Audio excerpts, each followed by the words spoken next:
Now, I don't know if any of you are familiar with the LMIC at all, how it used to be. But the LMIC used to be a very low-level API, and still is. So we still have a very low-level API, where where you have these kind of functions, and then there's a global LMIC structure which has all the state. And for example, you would use LMIC reset to reset the stack in the beginning, initialize all the state, then call start joining. This would start the engine and would start the join process. And then there's events that happen. So you would have to implement in your application on event callback. And the core stack would send you events like, for example, joined.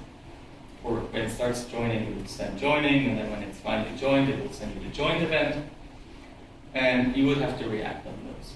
And then once you're joined, you can, for example, do set tx data, and you can give it the port, the data, the data length, whether or not you want to have it confirmed.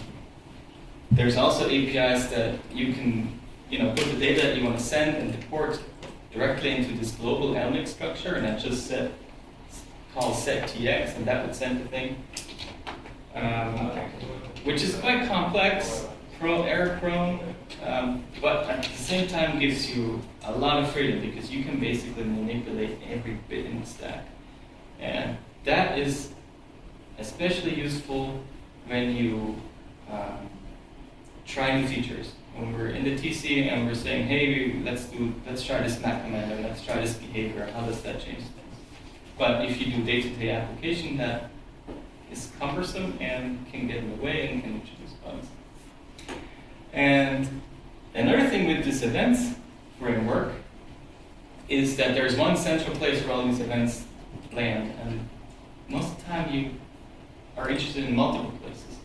So when we talk about having different packages on the same device, so we have an application, maybe we have two applications on it, and then we have a device management package, which is a standard specification of and the firmware update package, the multicast group setup package. These are all things that are logically modules, but they all need to have access to be able to send data up, and they need to be able to get events, so they can, when data comes down, they can react to it.